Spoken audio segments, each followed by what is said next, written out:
अंत न पावत देव सब है मुन, इंद्र महाशिव जोग करी।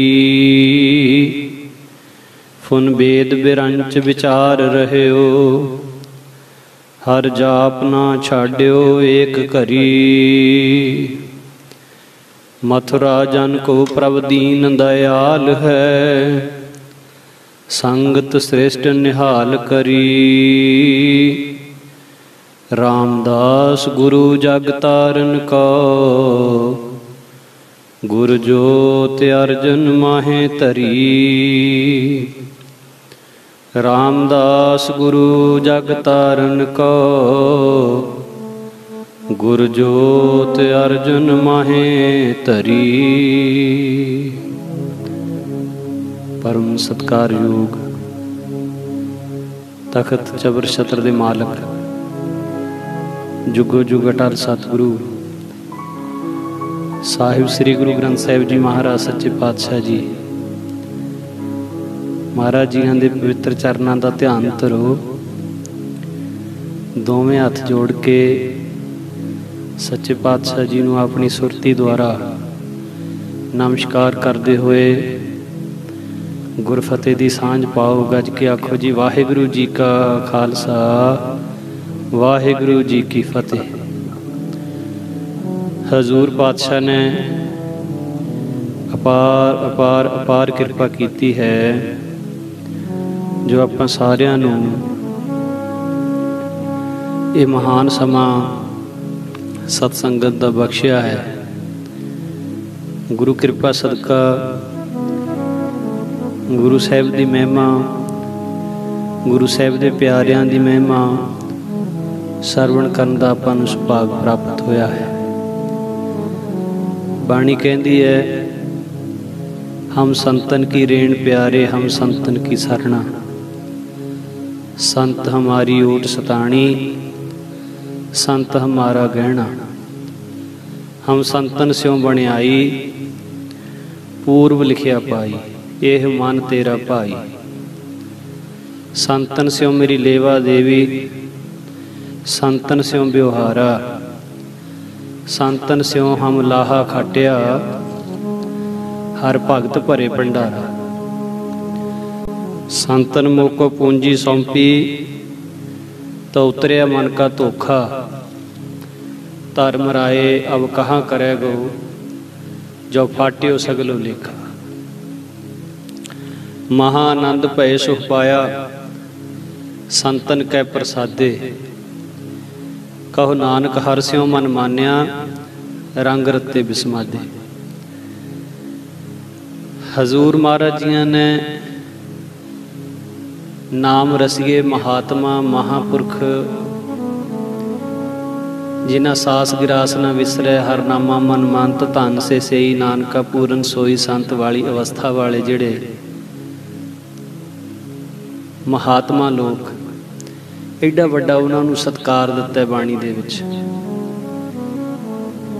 कोई भी सिख किसी जथेबंदी नाल संबंध होवे, उहदा किसी संप्रदाय विच पढ़िया होवे, चाहे वह संतां दा मनण वाला होवे जां संतां दा निंदक होवे, जे नितनेम करदा है ते प्यारिओ एक गल पक्की है, जिन्ना चिर तक आ पंक्तियां नहीं पढ़ता उन्ना चिर तक उहदा नितनेम संपूर्ण नहीं हुंदा। पंक्तियां किहड़ियां ने जी? अंतरजामी पुरख विधाते, सरदा मन की पूरे। नानक दास यह सुख मांगे, मोको कर संतन की तूरे। सोहला साहिब दी बाणी सिख दे रोजाना दे नितनेम दी सब तो अखीर विच पढ़ी जाण वाली बाणी। सौण वेले सिख सोहला साहिब पढ़दा है, ते सोहला साहिब दी बाणी दे पंजवें शब्द दीआं अखीरलियां पंक्तियां ने, मोको कर संतन की तूरे। तो रब दे प्यारियां दी चरण धूड़ी बनन दी हरेक सिख जाचना करता है। तो ऐसे महापुरख ब्रह्म ज्ञानी संत बाबा ज्वाला सिंह जी, जिन्हां दी बाबत आप जी उन्हां दे पवित्र जीवन दी विचार पिछले तकरीबन 21-22 दिनों तो सरवण करते आ रहे हो। ਅੱਜ ਜੋ ਵਿਚਾਰ ਆਪਾਂ ਆਰੰਭ ਕਰਨਾ ਹੈ, ਸੰਤ ਜੀ ਮਹਾਰਾਜ ਬਾਬਾ ਜਵਾਲਾ ਸਿੰਘ ਜੀ ਇੱਕ ਅਜਿਹੀ ਮੀਟਿੰਗ ਦੇ ਵਿੱਚ ਸ਼ਾਮਲ ਹੋਏ ਜਿਸ ਮੀਟਿੰਗ ਦੇ ਵਿੱਚ ਹੋਰ ਵੀ ਅਨੇਕਾਂ ਸਾਧੂ ਸੰਤ ਮਹਾਤਮਾ ਚੰਗੇ ਚੰਗੇ ਗੁਰਮੁਖ ਜਨ ਪੰਥ ਦੀਆਂ ਮਾਇਨਾਜ਼ ਹਸਤੀਆਂ ਉੱਥੇ ਹਾਜ਼ਰ ਸਨ। ਇਹ ਮੀਟਿੰਗ ਕਿਸ ਸਬੰਧ ਦੇ ਵਿੱਚ ਸੀ? ਖਾਲਸੇ ਦਾ ਜਨਮ ਅਸਥਾਨ ਕੇਸਗੜ੍ਹ ਸਾਹਿਬ, ਕੇਸਗੜ੍ਹ ਸਾਹਿਬ ਦੀ ਇਮਾਰਤ ਦੀ ਦੁਬਾਰਾ ਸੇਵਾ ਹੋਣ ਵਾਲੀ ਸੀ। ਪਹਿਲੀ ਇਮਾਰਤ ਬੜੀ ਪੁਰਾਣੀ ਹੋ ਚੁੱਕੀ ਸੀ ਔਰ ਉਹਦੀ ਹਾਲਤ ਬੜੀ ਖਰਾਬ ਸੀ। ਕੇਸਗੜ੍ਹ ਸਾਹਿਬ ਦੀ ਇਮਾਰਤ ਦੁਬਾਰਾ ਬਣਨੀ ਸੀ ਔਰ ਉਸ ਸਾਰੀ ਇਮਾਰਤ ਨੂੰ ਦੁਬਾਰਾ ਬਣਾਉਣ ਵਾਸਤੇ ਕਿਹੋ ਜਿਹਾ ਨਕਸ਼ਾ ਹੋਵੇ, ਕਿਹੋ ਜਿਹਾ ਸਥਾਨ ਬਣੇ, ਇਸ ਬਾਰੇ ਸਾਰਿਆਂ ਦੀਆਂ ਸਲਾਹਾਂ ਵਿਚਾਰਾਂ ਲਈਆਂ ਜਾਣੀਆਂ ਸੀ। ਮੀਟਿੰਗਾਂ ਪਹਿਲਾਂ ਵੀ ਕਾਫੀ ਹੋ ਚੁੱਕੀਆਂ ਸੀ। ਉਸ ਸੇਵਾ ਦੀ ਪੂਰੀ ਜ਼ਿੰਮੇਵਾਰੀ ਸੰਤ ਬਾਬਾ ਹਰੀ ਸਿੰਘ ਜੀ ਮਹਾਰਾਜ ਕਹਾਰਪੁਰ ਵਾਲਿਆਂ ਤੇ ਸੀ। ਸੰਤ ਮਹਾਰਾਜ ਬਾਬਾ ਜਵਾਲਾ ਸਿੰਘ ਜੀ ਵੀ ਉਸ ਮੀਟਿੰਗ ਦੇ ਵਿੱਚ ਸ਼ਾਮਲ ਹੋਏ। ਬਾਬਾ ਜੀ ਦੇ ਭਰਾ ਬਾਬੂ ਦਇਆ ਸਿੰਘ ਜੀ ਵੀ ਉਸ ਮੀਟਿੰਗ ਦੇ ਵਿੱਚ ਸ਼ਾਮਲ ਸਨ। ਹੋਰ ਵੀ ਕਾਫੀ ਸਾਧੂ ਸੰਤ ਮਹਾਤਮਾ ਤੇ ਪਤਵੰਤੇ ਸੱਜਣ ਉਸ ਮੀਟਿੰਗ ਦੇ ਵਿੱਚ ਸ਼ਾਮਲ ਸਨ। ਸਾਰੇ ਆਪੋ ਆਪਣੀਆਂ ਸਲਾਹਾਂ ਦੱਸ ਰਹੇ ਸੀ, ਆਪੋ ਆਪਣੀਆਂ ਨੁਕਤੇ ਸਾਂਝੇ ਕੀਤੇ ਜਾ ਰਹੇ ਸੀ, ਨਕਸ਼ਾ ਬਣ ਰਿਹਾ ਸੀ। ਤੇ ਉਸ ਮੀਟਿੰਗ ਦੇ ਵਿੱਚ ਇੱਕ ਬਹੁਤ up to date engineer type ਬੜਾ ਕੋਟ ਪੈਂਟ ਪਾਇਆ ਹੋਇਆ, ਬੜਾ ਪੜ੍ਹਿਆ ਲਿਖਿਆ ਵੇਖਣ ਨੂੰ ਲੱਗੇ ਇੱਕ ਅਜਿਹਾ ਗੁਰਸਿੱਖ ਵੀ ਬੈਠਾ ਹੈ। ਹੁਣ ਜਿਹੜੀ ਵੀ ਸਲਾਹ ਹੁੰਦੀ ਹੈ, ਜੇ ਉਹਦੇ ਵਿੱਚ ਕੋਈ ਨੁਕਸ ਹੁੰਦਾ ਹੈ ਕਿਸੇ ਵਿਚਾਰਧਾਰਾ ਵਿੱਚ, ਤਾਂ ਉਹ ਜਿਹੜਾ ਇੰਜੀਨੀਅਰ ਬੈਠਾ ਹੈ ਉਹ ਆਪਣੀ ਦਲੀਲ ਦੇ ਅਨੁਸਾਰ ਉਸ ਨੁਕਸ ਨੂੰ ਕੱਢ ਦਿੰਦਾ ਹੈ ਤੇ ਬਿਲਕੁਲ ਸਾਰੀ ਸਲਾਹ ਨੂੰ ਠੀਕ ਕਰ ਦਿੰਦਾ, ਉਹਦੇ ਵਿੱਚ ਨੁਕਸ ਨਹੀਂ ਰਹਿਣ ਦਿੰਦਾ ਔਰ ਉਹਦੀ ਗੱਲ ਸਾਰਿਆਂ ਦੇ ਜੱਜ ਜਾਂਦੀ ਹੈ ਵੀ ਇਹ ਜੋ ਕਹਿ ਰਿਹਾ ਠੀਕ ਹੈ, ਸਾਰਿਆਂ ਨੂੰ ਚੰਗੀ ਲੱਗਦੀ ਹੈ। ਹੁਣ ਉਸ ਵੇਲੇ ਸੰਤ ਜੀ ਮਹਾਰਾਜ ਬਾਬਾ ਜਵਾਲਾ ਸਿੰਘ ਜੀ ਦੇਖਦੇ ਨੇ ਵੀ ਇਹ ਜਿਹੜਾ ਇੰਜੀਨੀਅਰ ਹੈ ਜਾਂ ਇਹ ਜਿਹੜਾ ਪੜ੍ਹਿਆ ਲਿਖਿਆ ਬੰਦਾ ਬੈਠਾ ਆ ਕੇ ਸਾਡੇ ਵਿੱਚ, ਜਿਹਦੀ ਦਿੱਤੀ ਹੋਈ ਇੱਕ ਵੀ ਸਲਾਹ ਗਲਤ ਨਹੀਂ ਹੋ ਰਹੀ, ਜਿਹਦੇ ਵੱਲੋਂ ਕਿਹਾ ਹੋਇਆ ਇੱਕ ਇੱਕ ਲਫ਼ਜ਼ ਸਹੀ ਹੈ ਔਰ ਜਿਹਦੇ ਚਿਹਰੇ ਤੇ ਬੜਾ ਤੇਜ ਪ੍ਰਤਾਪ ਹੈ ਵੀ ਇਹ ਕੌਣ ਹੈ, ਸਾਡੇ ਵਿੱਚ ਬੈਠੇ ਨੇ, ਸਾਨੂੰ ਸਹੀ ਸਲਾਹ ਦੇ ਰਹੇ ਨੇ, ਸਾਨੂੰ ਸਹੀ ਮਾਰਗਦਰਸ਼ਨ ਦੇ ਕੇ ਸਾਡੀਆਂ ਕਮੀਆਂ ਕੱਢ ਰਹੇ ਨੇ, ਸਾਨੂੰ ਸਿੱਧੇ ਰਾਹੇ ਪਾ, ਕੌਣ ਨੇ? ਤੇ ਜਿਸ ਵੇਲੇ ਸੰਤ ਜੀ ਮਹਾਰਾਜ ਨੇ ਆਪਣੀ ਅੰਤਰਾਤਮੇ ਦਿਵ ਦ੍ਰਿਸ਼ਟੀ ਦੇ ਨਾਲ ਦੇਖਿਆ, ਤੱਕਿਆ, ਤੇ ਉਹ ਇੰਜੀਨੀਅਰ ਹੋਰ ਨਹੀਂ ਸੀ ਕੋਈ, ਸ੍ਰੀ ਗੁਰੂ ਗੋਬਿੰਦ ਸਿੰਘ ਸਾਹਿਬ ਮਹਾਰਾਜ ਆਪ ਸਨ।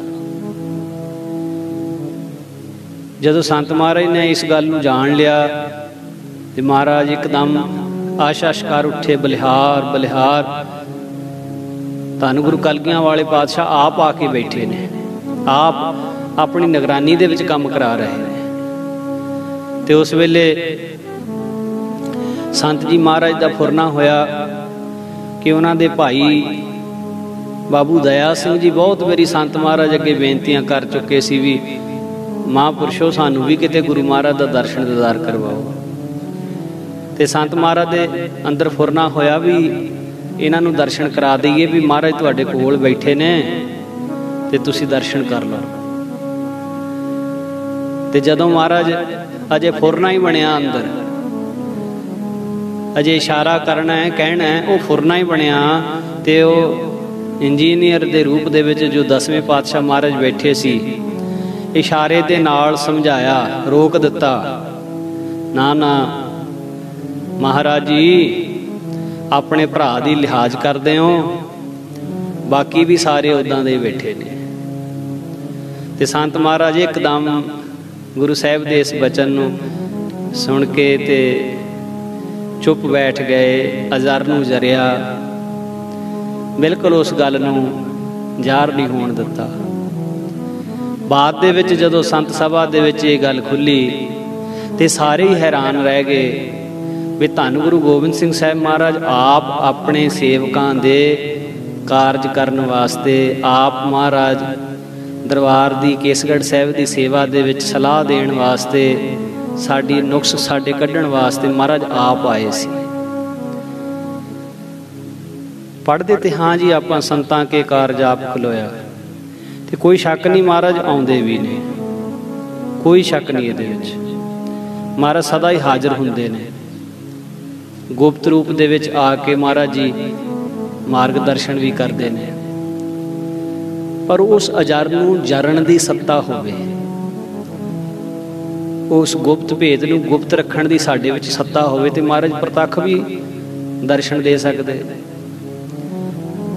संत बाबा सुंदर सिंह जी खालसा पिंडरां वाले महापुरुष कथा कर रहे सी, बड़ी संगत दा कट सी। एक सिंह कथा सुनदा सुनदा विचों उठ के रौला पाउण लग पिया, उच्ची उच्ची बोले।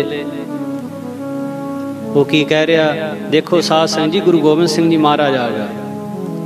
वो रौला पापा दसे, देखो साध संग जी गुरु गोबिंद सिंह जी महाराज आ गया। संतां ने कहा भाई इनू चुप कराओ, उन्होंने बिठाया। फिर थोड़े चिर बाद कहता, देखो गुरु गोबिंद सिंह महाराज गुरु ग्रंथ साहिब जी नूं मत्था टेक के परिक्रमा करके हुण संत बाबा सुंदर सिंह जी दे सीस ते हथ रख के खड़े है। वो जदों ना ही हटिया तो संत बाबा सुंदर सिंह जी ने अखीर किया, इनू मस्ताने नूं इत्थों लै जाओ बाहर, इनू मस्ताने नूं इत्थों लै जाओ। लै गए। खैर कथा तो बाद उन्होंने बुलाया, हाँ बई दस की रौला पाउंदा सी। ने बाबा जी तुसीं मैनूं मस्ताना कह के संगत दे विचों बाहर कर दिता, पर सच सी जी ये तुहानूं भी पता है कि गुरु गोबिंद सिंह जी महाराज आए सी। गुरु गोबिंद सिंह जी महाराज तुहाडे सीस ते हथ रख के खड़े सी, दसो ये झूठ सी? संत महाराज कहंदे भोलिया तेरी कमाई तेरी भगती तैनूं दर्शन हो गए। जे महाराज चाहते तो महाराज सारिਆਂ ਨੂੰ दर्शन दे सकते सी, ते जे महाराज साडे सीस ते हथ रख के खड़े सी ते कि सानू नहीं सी दर्शन हो रहे। पर उस वेले अजर नूं जरना पैना है। उस वेले जिन्हां दा उत्थे तक तप तेज नहीं, जिन्हां दी कमाई नहीं, उन्हां नूं ये गल जे तुसीं दसोगे दर्शन दीदार ते उन्हां नूं हो नहीं सकता। गुरु साहिब की किरपा तो बिना विश्वास भी नहीं उन्हां नूं बनेगा। इनू कहते अजर नूं जरना। हुण नजीक खुदाए दे भेत ना किसे दे, भेत नहीं देना। कोई सरकारी नौकरी करता है, किसी अफसर की कुर्सी ते बैठण वाले ऑफिसर दे कोल सरकार दे बड़े भेत हुंदे ने, पर उहनूं उस नौकरी दौरान ये सुगंध दी जाती है, कसम दवाई जाती है भी तू सरकार दे भेत किसी नूं बाहर दसेगा नहीं। वो नहीं दसदा। जेड़ा अफीसर जां जेड़ा मंत्री अपनी इस कसम नूं तोड़े ते सरकार दे भेत बेईमानी सदका बाहर दसे, जदों उहदी इनकुआरी हो जाए पता लग जाए, फिर उहनूं उहदी कुर्सी तो ला दिता जाता है कि नहीं तू सरकार दे भेत बाहर दसदा है। महापुरुष क्या करते, इस ही तरह जिहड़े रब दे प्यारे संत जन हुंदे महापुरख हुंदे, वो भी कदे रब्बी भेतां नूं सहजे कीते उजागर नहीं करते, नहीं दस्या करते।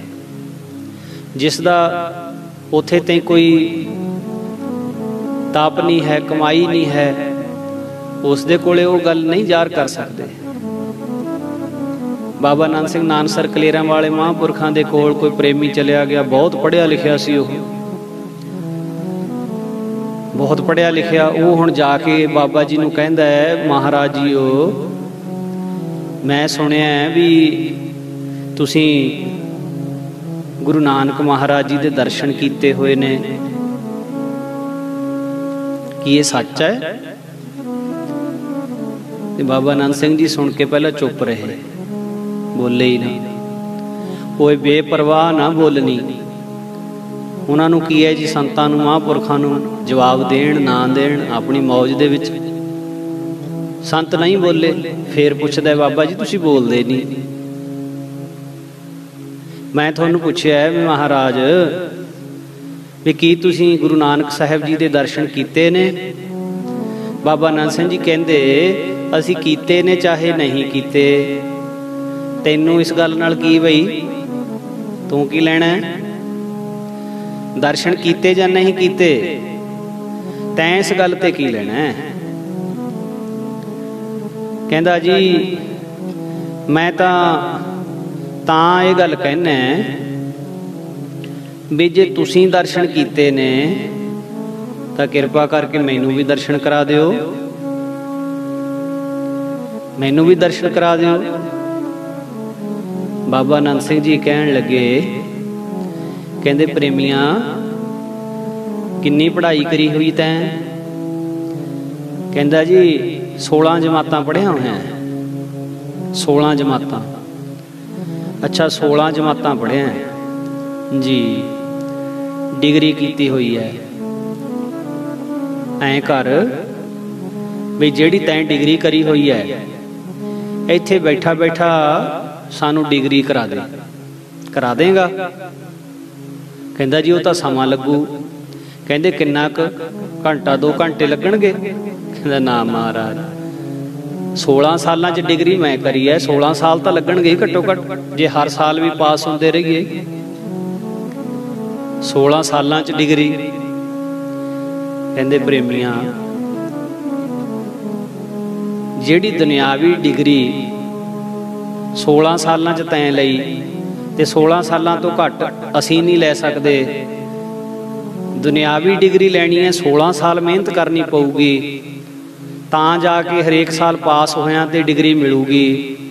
ਕਹਿੰਦੇ ਗੁਰੂ ਨਾਨਕ ਸਾਹਿਬ ਮਹਾਰਾਜ ਜੀਆਂ ਦੇ ਦਰਸ਼ਨ ਕਿਤੇ ਇੰਨੇ ਸੁਖਾਲੇ ਨੇ ਵੀ ਤੈਨੂੰ ਇੱਥੇ ਬੈਠਿਆਂ ਬੈਠਿਆਂ ਕਰਾ ਦਈਏ? ਇੱਦਾਂ ਨਹੀਂ ਹੋ ਸਕਦਾ। ਤੇ ਸਾਡੇ ਸੰਤ ਜੀ ਮਹਾਰਾਜ ਇੱਕ ਬੜਾ ਕੀਮਤੀ ਅਮੋਲਕ ਬਚਨ ਕਰਦੇ ਹੁੰਦੇ ਆ। ਉਹ ਕਿਹਾ ਕਰਦੇ ਨੇ ਵੀ ਆਪ ਦੀ ਕਮਾਈ ਕਰੋ, ਦੂਜੇ ਦੀ ਕੀਤੀ ਹੋਈ ਕਮਾਈ ਤੋਂ ਜੇ ਕੋਈ ਪ੍ਰਾਪਤੀ ਹੋ ਵੀ ਜਾਵੇ ਤਾਂ ਉਸ ਪ੍ਰਾਪਤੀ ਦੀ ਕੋਈ ਕਦਰ ਨਹੀਂ ਕਰਦਾ ਹੁੰਦਾ। ਦੂਜੇ ਦੀ ਕੀਤੀ ਕਮਾਈ ਨਾਲ ਜੇ ਕੋਈ ਪ੍ਰਾਪਤੀ ਕਰ ਵੀ ਲਈਏ ਤਾਂ ਉਸ ਪ੍ਰਾਪਤੀ ਦੀ ਆਪਾਂ ਨੂੰ ਕਦਰ ਨਹੀਂ ਹੁੰਦੀ। ਕਦਰ ਸਿਰਫ ਉਸ ਪ੍ਰਾਪਤੀ ਦੀ ਹੋਇਆ ਕਰਦੀ ਹੈ ਜਿਹੜੀ ਤੁਸੀਂ ਖੁਦ ਮਿਹਨਤ ਕਰਕੇ ਹਾਸਲ ਕੀਤੀ ਹੈ। ਮਿਹਨਤ ਕਰਕੇ, ਕਿਸੇ ਦੀ ਕੀਤੀ ਮਿਹਨਤ, ਕਿਸੇ ਦੀ ਕੀਤੀ ਕਮਾਈ, ਜਿਸ ਤਰ੍ਹਾਂ ਬਾਪ ਨੇ ਪੂਰੀ ਮਿਹਨਤ ਕਰਕੇ ਲੱਖਾਂ ਕਰੋੜਾਂ ਦੀ ਜਾਇਦਾਦ ਇਕੱਠੀ ਕੀਤੀ ਹੋਵੇ, ਅੱਗਿਓਂ ਹੁਣ ਪੁੱਤਰ ਨੂੰ ਬਣੀ ਬਣਾਈ ਜਾਇਦਾਦ ਮਿਲ ਜੇ, ਬਣਿਆ ਬਣਾਇਆ ਸਾਰਾ ਕੁਝ ਮਿਲ ਜੇ, ਪੁੱਤ ਲੈਕ ਹੋਵੇ ਤਾਂ ਸਾਰਾ ਕੁਝ ਸਾਂਭ ਲਵੇ, ਅੱਗੇ ਨਾਲੋਂ ਵਧਾ ਲਵੇ, ਤੇ ਜੇ ਲੈਕ ਨਾ ਹੋਵੇ ਤਾਂ ਬਾਪ ਦੀ ਕੀਤੀ ਹੋਈ ਕਮਾਈ ਦੀ ਉਹ ਕਦਰ ਨਹੀਂ ਕਰਦਾ ਤੇ ਉਸ ਕਮਾਈ ਨੂੰ ਉਡਾ ਦਿੰਦਾ ਹੈ। ਇਸੇ ਤਰ੍ਹਾਂ ਆਪਣੀ ਮਿਹਨਤ, ਫਿਰ ਵੱਡੇ ਮਹਾਂਪੁਰਖ ਵੀ ਫਿਰ ਸਹਾਇਤਾ ਕਰਦੇ ਸੇਵਕ ਦੀ ਹਮੇਸ਼ਾ। ਸਾਧੂ ਸੰਤ ਮਹਾਤਮਾ ਆਪਣੇ ਸੇਵਕ ਦੀ ਹਮੇਸ਼ਾ ਫਿਰ ਸਹਾਇਤਾ ਕਰਦੇ ਆ, ਪਰ ਪਹਿਲਾਂ ਉਹ ਦੇਖਦੇ ਨੇ ਵੀ ਇਹ ਕਮਾਈ ਕਰਦਾ ਹੈ, ਮਿਹਨਤ ਕਰਦਾ ਹੈ ਇਹ, ਸੋ ਮਿਹਨਤ ਬੜੀ ਜ਼ਰੂਰੀ ਹੈ। ਸੋ ਸਾਧ ਸੰਗਤ ਜੀ, ਐਸੇ ਸਨ ਸੰਤ ਮਹਾਰਾਜ ਬਾਬਾ ਜਵਾਲਾ ਸਿੰਘ ਜੀ। ਤੇ ਮਹਾਂਪੁਰਖਾਂ ਦਾ ਮਸਤਾਂ ਫਕੀਰਾਂ ਨਾਲ ਬਹੁਤ ਪਿਆਰ ਸੀ। ਤੁਸੀਂ ਪਿੱਛੇ ਜੀਵਨ ਦੇ ਵਿੱਚ ਸੁਣ ਕੇ ਆਏ ਹੋ, ਜਦੋਂ ਪਲਟਣ ਦੇ ਵਿੱਚ ਸੀਗੇ ਮਹਾਰਾਜ ਤਾਂ ਪਿਸ਼ੌਰ ਦੀ ਧਰਤੀ ਤੇ ਨੌਕਰੀ ਕਰਦੇ ਸੀ। ਉਸ ਸਮੇਂ ਪਿਸ਼ੌਰ ਦੇ ਵਿੱਚ ਇੱਕ ਫਕੀਰ ਬੜੇ ਮਹਾਨ ਸੀਗੇ, ਮਸਤ ਬਾਬਾ ਕਾਹਨਦਾਸ ਜੀ, ਦਿਗੰਬਰ ਰਹਿੰਦੇ ਸੀ, ਨਗਨ ਰਹਿੰਦੇ ਸੀ। ਉਸ ਸਮੇਂ ਬਾਬਾ ਕਾਹਨਦਾਸ ਜੀ ਦੇ ਨਾਲ ਸੰਤਾਂ ਦਾ ਬਹੁਤ ਪਿਆਰ ਸੀ। ਉਹ ਸਾਰਾ ਪ੍ਰਸੰਗ ਆਪ ਜੀ ਨੇ ਪਿੱਛੇ ਸੁਣਿਆ ਵੀ ਕਿਸ ਤਰ੍ਹਾਂ ਬਾਬਾ ਕਾਹਨਦਾਸ ਜੀ ਦੀ ਸੰਗਤ ਦੇ ਵਿੱਚ ਜਾ ਕੇ ਬਾਬਾ ਜੀ ਨੇ ਵੀ ਵਸਤਰ ਤਿਆਗ ਦਿੱਤੇ ਸੀ। ਫਿਰ ਬਾਬਾ ਆਇਆ ਸਿੰਘ ਜੀ ਮਹਾਰਾਜ ਨੇ ਦੁਆਰਾ ਅੰਮ੍ਰਿਤ ਛਕਾਇਆ ਸੀ। ਸੋ ਪਰ ਪਿਆਰ ਬੜਾ ਸੀ ਉਹਨਾਂ ਦੇ ਨਾਲ। ਸੋ ਇਸ ਤਰ੍ਹਾਂ ਫਿਰ ਫੌਜ ਵਿੱਚੋਂ ਨਾਮ ਕਟਾ ਕੇ ਜਦੋਂ ਇੱਧਰ ਦੇਸ਼ ਵਿੱਚ ਆ ਗਏ ਤਾਂ ਫਿਰ ਇੱਕ ਲੁਧਿਆਣੇ ਦੇ ਸੰਤ ਸੀਗੇ ਬਾਣ ਵੱਟਣਾ ਜੀ, ਜਿਨ੍ਹਾਂ ਨੂੰ ਬਾਣ ਵੱਟਣਾ ਜੀ ਸੱਦਦੇ ਸੀ ਸਾਰੇ, ਤੇ ਉਹ ਬਾਣ ਵੱਟਦੇ ਰਿਹਾ ਕਰਦੇ ਸੀ। ਬਾਣ ਵੱਟੀ ਜਾਣਾ ਤੇ ਦੇੜੀ ਜਾਣਾ, ਇਹੀ ਕੰਮ ਸੀ ਉਹਨਾਂ ਦਾ। ਉਹਨਾਂ ਨੂੰ ਬਾਣ ਵੱਟਾ ਸਾਧੂ ਕਹਿੰਦੇ ਸੀ। ਬੜੇ ਪਹੁੰਚੇ ਹੋਏ ਮਸਤ ਸੀਗੇ ਇਹ ਵੀ। ਉਹਨਾਂ ਨਾਲ ਮਹਾਂਪੁਰਖਾਂ ਦਾ ਬੜਾ ਪਿਆਰ ਸੀ। ਇਹ ਵਾਰਤਾ ਵੀ ਤੁਸੀਂ ਪਿਛਲੇ ਦੀਵਾਨਾਂ ਦੇ ਵਿੱਚ, ਪਿਛਲੀ ਕਥਾ ਦੇ ਵਿੱਚ ਸੁਣ ਚੁੱਕੇ ਹੋ ਕਿ ਜਦੋਂ ਸੰਤ ਮਹਾਰਾਜ ਉਹਨਾਂ ਨੂੰ ਮਿਲਣ ਗਏ ਤੇ ਉਹਨਾਂ ਨੇ ਵੀ ਆਪਣੇ ਤਰੀਕੇ ਅਨੁਸਾਰ ਪਹਿਲਾਂ ਗਾਲਾਂ ਕੱਢੀਆਂ, ਡੰਡੇ ਵੀ ਮਾਰੇ, ਫਿਰ ਕੋਲ ਬਿਠਾ ਲਿਆ। ਕੋਲ ਬਿਠਾਲ ਕੇ ਫਿਰ ਸੰਤ ਜੀ ਮਹਾਰਾਜ ਨੂੰ ਕਿਹਾ, ਆਓ ਆਪਾਂ ਕੰਮ ਕਰੀਏ, ਅੱਜ ਬਹੁਤ ਕੰਮ ਹੈ। ਸਾਰੀ ਦਿਹਾੜੀ ਬਾਣ ਵੱਟਾ ਜੀ ਬਾਣ ਵੱਟਦੇ ਰਹੇ, ਬਾਬਾ ਜਵਾਲਾ ਸਿੰਘ ਜੀ ਬਾਣ ਦੇੜਦੇ ਰਹੇ ਸਾਰੀ ਦਿਹਾੜੀ। ਸੋ ਇਸ ਪ੍ਰਕਾਰ ਫਿਰ ਉਹਨਾਂ ਤੋਂ ਅੱਗੇ ਬਧੌਸ਼ੀ ਵਾਲੇ ਮਹਾਰਾਜ ਬੀਰਮਦਾਸ ਜੀ, ਬਾਬਾ ਬੀਰਮਦਾਸ ਜੀ। ਇੱਥੇ ਥੋੜਾ ਜਿਹਾ ਬਾਬਾ ਬੀਰਮਦਾਸ ਜੀ ਬਾਰੇ ਬੇਨਤੀ ਕਰਾਂ। ਸੰਤ ਬਾਬਾ ਬੀਰਮਦਾਸ ਜੀ ਮਹਾਰਾਜ ਉਹ ਮਹਾਨ ਸਾਧੂ ਹੋਏ ਨੇ ਜਿਨ੍ਹਾਂ ਮਹਾਂਪੁਰਖਾਂ ਤੋਂ ਕਾਰ ਸੇਵਾ ਵਾਲੀ ਸੰਪਰਦਾ ਚੱਲੀ ਹੈ। ਜਿੰਨੇ ਗੁਰਸਥਾਨਾਂ ਦੀਆਂ ਸੇਵਾਵਾਂ ਹੋਈਆਂ ਨੇ ਕਾਰ ਸੇਵਾ ਵਾਲੇ ਸਾਧੂਆਂ ਨੇ ਕੀਤੀਆਂ ਨੇ। ਵੱਡੇ ਵੱਡੇ ਅਸਥਾਨ ਬਣੇ, ਲੰਗਰ ਹਾਲ ਬਣੇ, ਸਰਾਵਾਂ ਬਣੀਆਂ, ਸੜਕਾਂ ਬਣੀਆਂ, ਪੁਲ ਬਣੇ, ਹਸਪੀਟਲ ਬਣੇ। ਕਾਰ ਸੇਵਾ ਵਾਲੇ ਸਾਧੂਆਂ ਨੇ ਜਿੱਥੇ ਜਿੱਥੇ ਸੇਵਾਵਾਂ, ਬੜੇ ਬੜੇ ਮਹਾਨ ਅਸਥਾਨ ਕਾਰ ਸੇਵਾ ਵਾਲਿਆਂ ਨੇ ਬਣਾਏ। ਕਾਰ ਸੇਵਾ ਜਿਤਨੀਆਂ ਵੀ ਜਥੇਬੰਦੀਆਂ ਕਾਰ ਸੇਵਾ ਦੀਆਂ, ਅੱਜ ਤੇ ਬਹੁਤ ਸ਼ਾਖਾਵਾਂ ਹੋ ਗਈਆਂ। ਦਿੱਲੀ ਵਾਲੇ ਮਹਾਂਪੁਰਖ, ਆਨੰਦਗੜ੍ਹ ਸਾਹਿਬ ਵਾਲੇ ਮਹਾਂਪੁਰਖ, ਸਰਹਾਲੀ ਵਾਲੀ ਸੰਪਰਦਾ, ਔਰ ਇਸੇ ਪ੍ਰਕਾਰ ਖਡੂਰ ਸਾਹਿਬ ਵਾਲੇ ਮਹਾਂਪੁਰਖ, ਤਰਨਤਾਰਨ ਸਾਹਿਬ ਵਾਲੇ ਸੰਤ ਬਾਬਾ ਜਗਤਾਰ ਸਿੰਘ ਜੀ ਮਹਾਰਾਜ, ਕਿੰਨੀਆਂ ਕਾਰ ਸੇਵਾ ਵਾਲੀਆਂ ਜਥੇਬੰਦੀਆਂ ਨੇ। ਪਰ ਇਹਨਾਂ ਸਾਰੀਆਂ ਜਥੇਬੰਦੀਆਂ ਦੀ ਜਿਹੜੀ ਸ਼ੁਰੂਆਤ ਹੈ, ਇਹ ਸਾਰੀਆਂ ਜਥੇਬੰਦੀਆਂ ਸ਼ੁਰੂ ਕਿੱਥੋਂ ਹੋਈਆਂ ਸੀ? ਇਹ ਸ਼ੁਰੂ ਹੋਈਆਂ ਸੀ ਬਾਬਾ ਬੀਰਮਦਾਸ ਜੀ ਮਹਾਰਾਜ ਤੋਂ। ਬਾਬਾ ਬੀਰਮਦਾਸ ਜੀ ਮਹਾਰਾਜ ਦੇ ਸੇਵਕ ਸਨ ਸੰਤ ਬਾਬਾ ਗੁਰਮੁਖ ਸਿੰਘ ਜੀ। ਬਹੁਤ ਪੜ੍ਹੇ ਲਿਖੇ ਸਾਧੂ ਸੀਗੇ ਬਾਬਾ ਗੁਰਮੁਖ ਸਿੰਘ ਜੀ। ਬਾਬਾ ਗੁਰਮੁਖ ਸਿੰਘ ਜੀ ਨੇ ਸੰਤ ਬਾਬਾ ਬੀਰਮਦਾਸ ਜੀ ਦੀ ਬਹੁਤ ਸੇਵਾ ਕੀਤੀ। ਜਦੋਂ ਸੇਵਾ ਤੋਂ ਪ੍ਰਸੰਨ ਹੋਏ, ਬੜੀ ਵੱਡੀ ਪਰਖ ਕੀਤੀ ਸੀ ਬਾਬਾ ਬੀਰਮਦਾਸ ਜੀ ਨੇ ਬਾਬਾ ਗੁਰਮੁਖ ਸਿੰਘ ਦੀ। ਉਸ ਪਰਖ ਦੇ ਵਿੱਚੋਂ 100/100 ਨੰਬਰ ਲੈ ਕੇ ਪਾਸ ਹੋਏ ਸੀ ਬਾਬਾ ਗੁਰਮੁਖ ਸਿੰਘ। ਤੇ ਬਾਬਾ ਗੁਰਮੁਖ ਸਿੰਘ ਨੂੰ ਫਿਰ ਬਾਬਾ ਬੀਰਮਦਾਸ ਨੇ ਪੁੱਛਿਆ ਸੀ, ਦੱਸ ਕੀ ਚਾਹੁੰਦਾ ਹੈ? ਤੇ ਉਸ ਵੇਲੇ ਝੋਲੀ ਅੱਡ ਕੇ ਬਾਬਾ ਗੁਰਮੁਖ ਸਿੰਘ ਜੀ ਨੇ ਮਹਾਰਾਜ ਬਾਬਾ ਬੀਰਮਦਾਸ ਨੂੰ ਕਿਹਾ ਸੀ, ਮਹਾਰਾਜ ਜੀ ਗੁਰੂ ਘਰਾਂ ਦੀਆਂ ਇਮਾਰਤਾਂ ਬਹੁਤ ਹਾਲਤ ਖਰਾਬ ਹੋ ਚੁੱਕੀ, ਮੇਰੀ ਝੋਲੀ ਵਿੱਚ ਕਿਰਪਾ ਕਰਕੇ ਇਹ ਕਾਰ ਸੇਵਾ ਪਾ ਦਿਓ, ਮੈਂ ਗੁਰੂ ਘਰਾਂ ਦੀ ਸੇਵਾ ਕਰਾ ਸਕਾਂ। ਉਸ ਵੇਲੇ ਫਿਰ ਬਾਬਾ ਬੀਰਮਦਾਸ ਮਹਾਰਾਜ ਦੇ ਚਰਨਾਂ ਦੇ ਵਿੱਚ ਅਧਿਆਨੀ ਪਈ ਸੀ। ਆਨੇ ਦਾ ਅੱਧਾ ਹਿੱਸਾ, ਅੱਧਾ ਆਨਾ ਅਧਿਆਨੀ ਪਈ ਸੀ ਉਸ ਵੇਲੇ। ਏਦਾਂ ਚੱਕੀ ਅਧਿਆਨੀ ਤੇ ਬਾਬਾ ਗੁਰਮੁਖ ਸਿੰਘ ਦੀ ਝੋਲੀ ਅੱਡੀ ਹੋਈ ਦੇ ਵਿੱਚ ਉਹ ਅੱਧਾ ਆਨਾ ਅਧਿਆਨੀ ਸੀ ਜਿਹੜੀ ਉਹ ਪਾ ਦਿੱਤੀ। ਕਹਿੰਦੇ ਲੈ ਗੁਰਮੁਖ ਸਿੰਘ, ਜਿੰਨੀ ਮਰਜ਼ੀ ਸੇਵਾ ਕਰਾ ਲਈ, ਜਿੰਨੇ ਮਰਜ਼ੀ ਖਰਚੇ ਕਰ ਲਈ, ਤੇਰੀ ਸੰਪਰਦਾ ਦੇ ਕੋਲ ਕਦੇ ਪੈਸਾ ਮੁੱਕੂਗਾ ਨਹੀਂ। ਉਸ ਸਾਧੂ ਦੀ ਅਸੀਸ, ਉਸ ਮਹਾਂਪੁਰਖ ਦੀ ਅਸੀਸ, ਕਾਰ ਸੇਵਾ ਵਾਲੀ ਸੰਪਰਦਾ। ਸੰਤ ਜਰਨੈਲ ਸਿੰਘ ਖਾਲਸਾ ਭਿੰਡਰਾਂ ਵਾਲੇ ਮਹਾਂਪੁਰਸ਼ ਕਹਿੰਦੇ ਹੁੰਦੇ ਸੀ, ਇਹ ਕਾਰ ਸੇਵਾ ਵਾਲੇ ਇੱਕ ਸਾਧੂ ਹਨ, ਕਾਰ ਸੇਵਾ ਵਾਲੇ ਮਹਾਂਪੁਰਖ ਹਨ। ਜੇ ਇਹ ਚਾਹਣ ਤਾਂ ਗੁਰਦੁਆਰਿਆਂ ਦੀਆਂ ਬਿਲਡਿੰਗਾਂ ਨੂੰ ਨੀਹਾਂ ਤੋਂ ਲੈ ਕੇ ਕਲਸਾਂ ਤੱਕ ਸੋਨੇ ਦੇ ਬਣਾ ਸਕਦੇ। ਇਹਨਾਂ ਵਿੱਚ ਇੰਨੀ ਤਾਕਤ ਹੈ। ਨੀਹਾਂ ਤੋਂ ਲੈ ਕੇ ਕਲਸਾਂ ਤੱਕ ਸੋਨੇ ਦੇ ਬਣਾ ਸਕਦੇ ਆ, ਇਹਨਾਂ ਵਿੱਚ ਇੰਨੀ ਪਾਵਰ ਹੈ। ਇਹ ਸੰਤ ਜਰਨੈਲ ਸਿੰਘ ਜੀ ਕਿਹਾ ਕਰਦੇ ਸੀ। ਤੇ ਉਹ ਵਿਸ਼ੇਸ਼ ਕਰਕੇ ਕਾਰ ਸੇਵਾ ਵਾਲੇ ਮਹਾਂਪੁਰਖ ਉਸ ਵੇਲੇ ਬੀੜ ਸਾਹਿਬ ਵਾਲੇ ਮਹਾਰਾਜ ਬਾਬਾ ਖੜਕ ਸਿੰਘ ਜੀ ਹੁੰਦੇ ਸੀ, ਤੇ ਬਾਬਾ ਜੀ ਬਹੁਤ ਸਤਿਕਾਰ ਕਰਦੇ ਸੀ। ਹੋਰ ਵੀ ਕਾਰ ਸੇਵਾ ਵਾਲੇ ਜਿਤਨੇ ਵੀ ਸਾਧੂ, ਤੋਂ ਭਾਵ ਕਹਿਣ ਤੋਂ ਇਹ ਹੈ ਵੀ ਇਹ ਬਾਬਾ ਬੀਰਮਦਾਸ ਜੀ ਮਹਾਰਾਜ ਤੋਂ ਸ਼ੁਰੂ ਹੋਈਆਂ ਸੰਪਰਦਾਵਾਂ।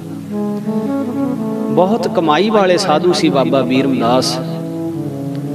ਉਹਨਾਂ ਦਾ ਵੀ ਇੱਕ ਬਹੁਤ ਵੱਡਾ ਇਤਿਹਾਸ ਹੈ ਬਾਬਾ ਬੀਰਮਦਾਸ ਉਹਨਾਂ ਦਾ। ਉਹਨਾਂ ਬਾਰੇ ਬਚਨ ਸੁਣਾਉਣ ਲੱਗੀਏ ਤੇ ਸ਼ਾਇਦ ਅੱਜ ਦਾ ਸਾਰਾ ਸਮਾਂ ਉਹਨਾਂ ਤੇ ਹੀ ਲੱਗ ਜਾਏ। ਸਾਡਾ ਟੂਕ ਮਾਤਰ ਬੇਨਤੀ ਕਰਨ ਤੋਂ ਭਾਵ ਇਹ ਹੈ ਬਈ ਬਾਬਾ ਜਵਾਲਾ ਸਿੰਘ ਮਹਾਰਾਜ ਜੀਆਂ ਦਾ ਐਸੇ ਐਸੇ ਤਿਆਗੀ ਵਿਰਾਗੀ ਬ੍ਰਹਮਨੇਸ਼ਟੀ ਮਹਾਂਪੁਰਖਾਂ ਦੇ ਨਾਲ ਮੇਲ ਮਿਲਾਪ ਹੁੰਦਾ ਸੀ। ਤੇ ਸੰਤ ਮਹਾਰਾਜ ਬਾਬਾ ਜਵਾਲਾ ਸਿੰਘ ਸਾਹਿਬ ਜੀ ਜਦੋਂ ਇਹਨਾਂ ਨੂੰ ਮਿਲੇ ਸੀ, ਬਹੁਤ ਪਿਆਰ ਬਖਸ਼ਿਆ ਸੀ ਇਹਨਾਂ ਨੇ, ਬਹੁਤ ਪਿਆਰ ਬਖਸ਼ਿਆ ਸੀ। ਤੇ ਬਾਬਾ ਬੀਰਮਦਾਸ ਜੀ ਨੇ ਖੁਸ਼ ਹੋ ਕੇ ਬਚਨ ਕੀਤਾ ਸੀ, ਜਵਾਲਾ ਸਿੰਘ ਜਿਹਦੇ ਵੱਲ ਨਿਗਾਹ ਭਰ ਕੇ ਦੇਖ ਵੀ ਲਏਗਾ ਨਾ, ਇੱਕ ਨਿਗਾਹ ਕਰਕੇ ਬ੍ਰਹਮ ਗਿਆਨ ਕਰਾ ਦਿਆ ਕਰੇਗਾ, ਐਡੀ ਕਿਰਪਾ ਵਰਤੇਗੀ ਤੇਰੀ ਦ੍ਰਿਸ਼ਟੀ ਵਿੱਚ ਵੀ। ਇਹ ਬਾਬਾ ਬੀਰਮਦਾਸ ਜੀ ਹੁਣੀ ਬਚਨ ਦਿੱਤਾ ਸੀ ਸੰਤ ਮਹਾਰਾਜ ਬਾਬਾ ਜਵਾਲਾ ਸਿੰਘ ਜੀ। ਮਹਾਂਪੁਰਖਾਂ ਦਾ ਉਹਨਾਂ ਨਾਲ ਵੀ ਬਹੁਤ ਮੇਲ ਮਿਲਾਪ ਸੀ। ਸੰਤਾਂ ਨੇ ਜਦੋਂ ਡੇਰਾ ਆਬਾਦ ਕਰ ਲਿਆ ਸੰਤਗੜ੍ਹ ਹਰਖਵਾਲ, ਤੇ 5-7 ਮਸਤਾਨੇ ਸਾਧੂ ਤਾਂ ਸੰਤਾਂ ਦੇ ਨਾਲ ਆਮ ਹੀ ਰਿਹਾ ਕਰਦੇ ਸੀ, ਹੁੰਦੇ ਸੀ 5-7 ਮਸਤਾਨੇ। ਤੇ ਸੰਤਾਂ ਦਾ ਟਾਂਡੇ ਵਾਲੇ ਬਾਬਾ ਬੂਟਾ ਰਾਮ ਜੀ, ਬੂਟੇ ਸ਼ਾਹ ਜੀ ਮਹਾਰਾਜ ਨਾਲ ਵੀ ਬਹੁਤ ਪਿਆਰ ਸੀ। ਦਿਹਾਣੇ ਪਿੰਡ ਦੇ ਵਿੱਚ ਇੱਕ ਮਸਤ ਵਿਦੇਹ ਮੁਕਤ ਸੀਗੇ, ਉਹਨਾਂ ਨਾਲ ਵੀ ਸੰਤਾਂ ਦਾ ਬਹੁਤ ਪਿਆਰ ਸੀ, ਮਹਾਰਾਜ ਬਹੁਤ ਚਾਹੁੰਦੇ ਹੁੰਦੇ ਸੀ। ਇਸ ਮਸਤ ਨੂੰ ਮਸਤਾਂ ਦਾ ਬਾਦਸ਼ਾਹ ਕਿਹਾ ਕਰਦੇ ਸੀ ਸੰਤ। ਬਾਦਸ਼ਾਹਾਂ ਵਰਗੀ ਇਹਨਾਂ ਦੀ ਬੋਲਚਾਲ ਸੀ, ਬਾਦਸ਼ਾਹਾਂ ਵਾਂਗੂ ਵਾਰਤਾਲਾਪ ਕਰਦੇ, ਹੁਕਮ ਦਿੰਦੇ ਹੁੰਦੇ ਸੀ। ਕਿਸੇ ਦਾ ਨਾਮ ਲੈ ਦੇਣਾ, ਉਹ ਫਲਾਨਿਆਂ ਆਹ ਕੰਮ ਤੂੰ ਠੀਕ ਨਹੀਂ ਕੀਤਾ, ਤੈਨੂੰ ਫਲਾਨਾ ਹੁਕਮ ਕੀਤਾ ਸੀ, ਓਏ ਤੂੰ ਸਾਡਾ ਹੁਕਮ ਨਹੀਂ ਪੂਰਾ ਕਰਿਆ। ਆਪਣੇ ਸੀਸ ਦੇ ਉੱਤੇ ਲੋਹੇ ਦਾ ਛਤਰ ਰੱਖਦੇ ਹੁੰਦੇ ਸੀ, ਕਹਿੰਦੇ ਸੀ ਅਸੀਂ ਬਾਦਸ਼ਾਹ। ਬੜੇ ਬੜੇ ਜੱਜਾਂ ਦੇ ਦਫ਼ਤਰਾਂ ਦੇ ਵਿੱਚ ਚਲੇ ਜਾਂਦੇ ਸੀ, ਉਹਨਾਂ ਨੂੰ ਕੋਈ ਰੋਕ ਨਹੀਂ ਸੀ ਸਕਦਾ, ਬਲਕਿ ਜੱਜ ਨੂੰ ਵੀ ਐਦਾਂ ਹੁਕਮ ਕਰ ਦਿੰਦੇ ਸੀ ਤੇ ਜੱਜ ਵੀ ਉਹਨਾਂ ਦਾ ਕਿਹਾ ਹੋਇਆ ਹੁਕਮ ਨਹੀਂ ਸੀ ਟਾਲਦਾ, ਮੰਨਦਾ ਹੁੰਦਾ ਸੀ। ਗੁਪਤ ਤੌਰ ਤੇ ਬਚਨ ਕਰੀ ਜਾਣੇ, ਫਲਾਨਿਆਂ ਉੱਥੇ ਹਮਲਾ ਹੋਣ ਵਾਲਾ, ਤੋਪ ਦੇ ਗੋਲੇ ਚੱਲਣ ਵਾਲੇ ਆ, ਲਾਹੌਰੀ ਦਰਵਾਜ਼ੇ ਹਮਲਾ ਹੋ ਜਾਣਾ, ਸਰਹਿੰਦੀ ਦਰਵਾਜ਼ੇ ਚਲੇ ਜਾਓ, ਹੁਣ ਇਟਲੀ ਦੀਆਂ ਫੌਜਾਂ ਚੜ੍ਹ ਪਈਆਂ, ਐਦਾਂ ਉਹਨਾਂ ਨੇ ਬਚਨ ਕਰੀ ਜਾਣੇ। ਤੇ 1942 ਦੀ ਜਿਹੜੀ ਜੰਗ ਲੱਗੀ ਸੀ, ਉਹਦੇ ਬਾਬਤ ਵੀ ਉਹਨੇ ਪਹਿਲਾਂ ਹੀ ਬਚਨ ਕਰ ਦਿੱਤਾ ਸੀ। ਤੇ ਜਦੋਂ ਉਹਨਾਂ ਦੇ ਬਚਨਾਂ ਬਾਰੇ ਪਤਾ ਲੱਗਣਾ ਸ਼ੁਰੂ ਹੋਇਆ ਤਾਂ ਫਿਰ ਗੌਰਮੈਂਟ ਨੇ ਇੱਕ ਪੁਲਿਸ ਇੰਸਪੈਕਟਰ ਦੀ ਪੱਕੀ ਡਿਊਟੀ ਲਾ ਦਿੱਤੀ ਵੀ ਤੂੰ ਮਸਤਾਂ ਦੇ ਕੋਲ ਰਹਿਣਾ ਹੈ, ਤੇ ਰੋਜ਼ ਦੀ ਰੋਜ਼ ਜੋ ਮਸਤ ਬੋਲਦੇ ਆ ਉਹ ਡਾਇਰੀ ਬਣਾ ਕੇ ਤੇ ਸਾਨੂੰ ਭੇਜਣੀ ਹੈ। ਜ਼ਿਲ੍ਹੇ ਦਾ ਜਿਹੜਾ ਇੰਚਾਰਜ ਹੁੰਦਾ ਸੀ, ਮਾਲਕ ਹੁੰਦਾ ਸੀ, DC, ਉਸ ਵੇਲੇ ਰੋਜ਼ ਦੀ ਰੋਜ਼ ਮਸਤਾਂ ਦੇ ਬੋਲੇ ਹੋਏ ਬੋਲਾਂ ਦੀ ਡਾਇਰੀ ਰੋਜ਼ ਚੈੱਕ ਕਰਦਾ ਸੀ ਵੀ ਅੱਜ ਮਸਤਾਂ ਨੇ ਕੀ ਕਿਹਾ, ਕੱਲ ਮਸਤਾਂ ਨੇ ਕੀ ਕਿਹਾ, ਉਹ ਚੈੱਕ ਕਰਦਾ ਸੀ ਰੋਜ਼। ਤੋ ਇਹੋ ਜਿਹੇ ਸਾਧੂ ਜਿਨ੍ਹਾਂ ਨਾਲ ਮਹਾਂਪੁਰਖਾਂ ਦਾ ਮੇਲ ਮਿਲਾਪ ਸੀ। ਪਿਸ਼ੌਰ ਦੇ ਇਲਾਕੇ ਜਮਰੌਦ ਦੇ ਕਿਲੇ ਪਠਾਣਾ ਨੇ ਬਗਾਵਤ ਕਰ ਦਿੱਤੀ ਸੀ। ਰਾਵਲਪਿੰਡੀ ਸਾਰਾ ਬ੍ਰਿਗੇਡ ਅੱਗੇ ਨੂੰ ਮੂਵ ਕਰ ਗਿਆ। ਉਸ ਸਮੇਂ ਹਿੰਦੂਆਂ ਪਰ ਕਾਫੀ ਜ਼ੁਲਮ ਹੋ ਰਹੇ ਸੀ। ਫਿਰ ਫੌਜ ਨੇ ਬਗਾਵਤ ਤਾਂ ਦੱਬ ਲਈ, ਇਲਾਕੇ 'ਚ ਸ਼ਾਂਤੀ ਹੋ ਗਈ। ਉਸ ਸਮੇਂ ਇੱਕ ਅਪ ਟੂ ਡੇਟ ਮਸਤਾਨੇ ਦੇ ਕੋਲ ਆ ਗਿਆ, ਮਹਾਂਪੁਰਖਾਂ ਕੋਲ ਆ ਗਿਆ, ਨਮਸਕਾਰ ਕੀਤੀ। ਮਸਤਾਨ ਨੇ ਪੁੱਛਿਆ ਤੂੰ ਕੌਣ ਹੈ, ਕਿੱਥੋਂ ਆਇਆ? ਉਹਨੂੰ ਦੱਸਿਆ ਮੈਂ ਯਕਸਤਾਨ ਤੋਂ ਆਇਆ, ਉਸ ਇਲਾਕੇ 'ਚੋਂ। ਸੁਣਦੇ ਸਾਰ ਮਸਤੇ ਨੂੰ ਗਾਲਾਂ ਦੇਣ ਲੱਗ ਪਏ, ਕਹਿੰਦੇ ਤੂੰ ਉੱਥੇ ਸੁੱਤਾ ਰਹਿਣਾ, ਉੱਥੇ ਗਰੀਬਾਂ ਬੇਸਹਾਰਿਆਂ ਤੇ ਇੰਨੇ ਜ਼ੁਲਮ ਹੋਏ ਆ, ਤੇ ਤੂੰ ਉੱਥੇ ਕੀ ਕਰਦਾ, ਤੇਰੀ ਕੀ ਜ਼ਿੰਮੇਵਾਰੀ ਬਣਦੀ ਹੈ? ਕੌਣ ਜਵਾਬ ਦੇਵੇਗਾ? ਤੈਂ ਸਾਨੂੰ ਬਗਾਵਤ ਹੋਣ ਤੋਂ ਪਹਿਲਾਂ ਕਿਉਂ ਨਾ ਖਬਰ ਦਿੱਤੀ? ਅਸੀਂ ਤੇਰਾ ਰਾਜ ਖੋਹ ਲਵਾਂਗੇ, ਖਾਲੀ ਹੋ ਕੇ ਰੋਵੇਂਗਾ ਤੂੰ। ਫਿਰ ਉਸ ਅਫਸਰ ਨੇ ਬੜੀਆਂ ਮਿੰਨਤਾਂ ਕੀਤੀਆਂ, ਬੇਨਤੀਆਂ ਕੀਤੀਆਂ। ਫਿਰ ਮਸਤਾਂ ਨੇ ਉਹਨੂੰ ਮਾਫ ਕਰਕੇ ਉਹ ਜਗ੍ਹਾ ਘੱਲਿਆ। ਤਾੜਨਾ ਕੀਤੀ, ਅੱਗੇ ਵਾਸਤੇ ਸੁਸਤੀ ਨਹੀਂ ਵਰਤਣੀ, ਪਰਜਾ ਨੂੰ ਕਦੇ ਦੁਖੀ ਨਹੀਂ ਹੋਣ ਦੇਣਾ, ਪਰਜਾ ਦਾ ਖਿਆਲ ਰੱਖਣਾ ਹੈ। ਤੋ ਇਸ ਤਰ੍ਹਾਂ ਨਾਲ ਉਹਨਾਂ ਮਸਤਾਂ ਨਾਲ ਵੀ ਮਹਾਂਪੁਰਖਾਂ ਦਾ ਬੜਾ ਪਿਆਰ ਸੀ। ਇੱਕ ਬਿਲਗਾ ਪਿੰਡ ਉੱਥੇ ਰਾਜਾ ਜੀ ਮਸਤ ਮਹਾਂਪੁਰਖ ਰਹਿੰਦੇ ਸੀ। ਇਹ ਰਾਜਾ ਜੀ ਮਹਾਂਪੁਰਖ ਜਿਹੜੇ ਹੋਏ ਨੇ, ਇਹਨਾਂ ਦਾ ਅਸਲ ਨਾਮ ਸਾਧ ਸੰਗਤ ਸੀ ਰਾਜਾ ਨਾਭ ਕਮਲ। ਇਹ ਵੀ ਮਸਤ ਸਾਧੂ ਸੀ, ਬੜੀ ਕਮਾਈ ਸੀ ਇਹਨਾਂ ਦੀ, ਜੋ ਬਚਨ ਕਹਿ ਦਿੰਦੇ ਸੀ ਪੂਰਾ ਹੋ ਜਾਂਦਾ ਸੀ। ਅੱਜ ਵੀ ਇਹਨਾਂ ਦਾ ਇੱਕ ਅਸਥਾਨ ਜਿੱਥੋਂ ਇਹਨਾਂ ਦੇ ਨਾਮ ਨਾਲ ਰਾਜਾ ਅੱਖਰ ਜੁੜਿਆ ਸੀ, ਨਾਮ ਤੇ ਨਾਭ ਕਮਲ ਸੀ, ਰਾਜਾ ਅੱਖਰ ਜਿੱਥੋਂ ਜੁੜਿਆ ਸੀ, ਸੁੱਜੋਂ ਪਿੰਡ ਪੈਂਦਾ ਜੀ ਗੜ੍ਹਸ਼ੰਕਰ ਇਲਾਕੇ ਦੇ ਵਿੱਚ। ਉਸ ਇਲਾਕੇ 'ਚ ਮਹਾਂਪੁਰਖ ਗਏ ਹੋਏ ਸੀ ਤੇ ਪਿੰਡ ਦੇ ਬਾਹਰ ਇੱਕ ਖੇਤ ਦੇ ਵਿੱਚ ਡੇਰਾ ਲਾ ਲਿਆ, ਬੈਠ ਗਏ। ਕਹਿੰਦੇ ਇਹ ਇਲਾਕਾ ਸਾਡਾ ਹੈ, ਇਹ ਇਲਾਕਾ ਸਾਡਾ ਹੈ। ਇੱਕ ਖੇਤ ਦੇ ਵਿੱਚ ਇੱਟਾਂ ਮਗਾਉਣੀਆਂ ਸ਼ੁਰੂ ਕਰਤੀਆਂ, ਅਸੀਂ ਤਾਂ ਆਪਣਾ ਇੱਥੇ ਮਹਿਲ ਬਣਾਉਣਾ ਹੈ, ਕਹਿੰਦੇ ਮਹਿਲ ਬਣਾਉਣਾ ਹੈ, ਅਸੀਂ ਰਾਜੇ ਹਾਂ ਇੱਥੇ ਦੇ।